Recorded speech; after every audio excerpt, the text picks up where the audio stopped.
যেই প্রাণীর পা বেশি ওইটার ভিতরে কোলেস্টেরল বেশি। মাছের কয় পা? হ্যাঁ নাই, এখানে নাই, মাছের পাটা নাই, কোলেস্টেরল নাই। মুরগির কয় পা? জোরে বলতে হবে। তার মানে কিছু কোলেস্টেরল আছে না নাই? গরুর কয় পা? কোলেস্টেরল বেশি না কম? এইবার কোন চিংড়ির কয় পা? সবচেয়ে বেশি কোলেস্টেরল কন্টেইন করে শ্রিম্প, প্রন, চিংড়ি। এজন্য এগুলো কম খাইতে হবে। তবে 40-এর আগে যারা আছেন ধুমায়া খান, 40-এর পরে এই যে মাটন, ল্যাম্প, ছাগলের গোশ, খাসির গোশ, চিংড়ি, এগুলো আপনার ডায়েট থেকে বাদ দিয়ে দিতে হবে। বুঝতে পেরেছেন? এজন্য এই সূরাটা যেন তেন সূরা নয়, এটা তো কোরআনের কলিজা, হার্ট, হৃদয়।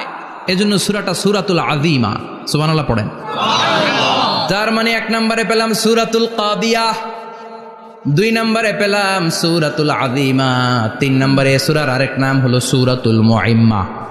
সূরাতুল মুইম্মা। মুইম্মার 2 অর্থ। এক অর্থ হচ্ছে এটার বরকতটা আম, সবার জন্য, যেই পড়ে সেই বরকত পায়, এজন্য মুইম্মা।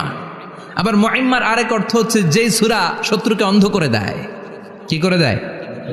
এই সূরার প্রথম 9টা আয়াত যদি বিপদে পড়ে, শত্রুর কবলে পড়ে আপনি তেলাওয়াত করেন, শত্রুর চোখটারে অন্ধ করে দিবে কে?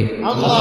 বিশ্বনবী মক্কা থেকে যখন মদিনায় যায়, হিজরতের সময় বিশ্বনবী সূরাতুল ইয়াসিনের প্রথম 9টা আয়াত তেলাওয়াত করলেন। তেলাওয়াত করে আল্লাহর নাম নিয়ে ঘর থেকে বের হলেন। আশেপাশে কাফেররা ঘুরে কিন্তু বিশ্বনবীরে দেখে না। সবাই খেলে এরকম এরকম করে, ডানে বায়ে হাতায় বিশ্বনবীর সামনে দিয়ে যায়, কিন্তু কাফেরদের চোখ অন্ধ করে দিয়েছে কে? আল্লাহ। এজন্য কোরআন তেলাওয়াত করলে কাফেরদের চোখকে অন্ধ বানায় দেয় কে? আল্লাহ। এজন্য সূরার একটা নাম হচ্ছে সূরাতুল মুইম্মা। কি নাম? অন্ধ করে দেয়। তাফসিরে কুরতুবির মুসান্নিফ ইমাম আল কুরতুবি, উনাকে জালিম বাদশা বন্দী করেছিল। ওনার তাফসিরে এসেছে উনি শক্তিশালী লোক ছিলেন, জেলখানা ভেঙে বাঁচার জন্য দিছে দৌড়। উনারেও ধরার জন্য জালিম বাদশার সৈনিকেরা ঘোড়া নিয়ে রওনা হয়েছে। উনিও দৌড়ায়, ঘোড়াও পেছন থেকে আসে। ওমিয়া মানুষ কি ঘোড়ার দৌড়ের সাথে পারে? উনি হাঁটতে হাঁটতে হয়রান হয়ে এক বালুর ময়দানে যে ধপাস করে পড়েছেন। ওরাও ঘোড়া দিয়ে এসে নেমেছে, কিন্তু আজীব তামাশা, উনি বালুতে ধপাস করে পড়েই সূরাতুল ইয়াসিনের প্রথম 9 আয়াত তেলাওয়াত করতে শুরু করেছেন। ওরা নিচে নেমে ডানে বায়ে সামনে পিছনে খালি খুঁজে, কিন্তু দেখে না, সামনে কিন্তু বসা। ওদের চোখটার অন্ধ করে দিছে কে? আল্লাহ। বিশ্বাস হয়? ঈমান হয়? এজন্য বিপদে পড়লে সূরাতুল ইয়াসিনের প্রথম 9 আয়াত পড়তে রাজি আছেন? আল্লাহ তুমি তৌফিক দাও। আরো জোরে পড়েন আমিন।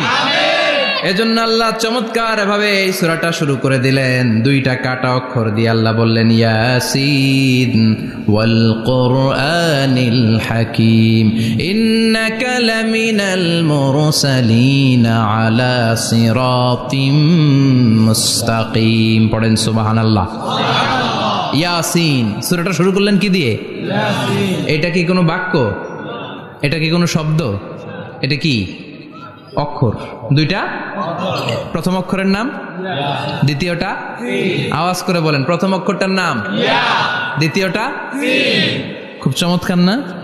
বাক্য দিয়ে এই সূরাটা শুরু করে নাই। যেমন ইযা জুলজিলাতিল আরদু জিলজালাহা, এই সূরার প্রথম আয়াত, এটা একটা বাক্য না?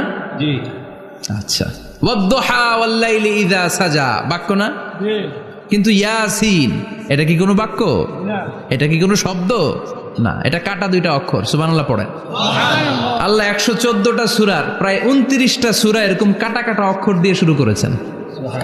সুবহানাল্লাহ নাই?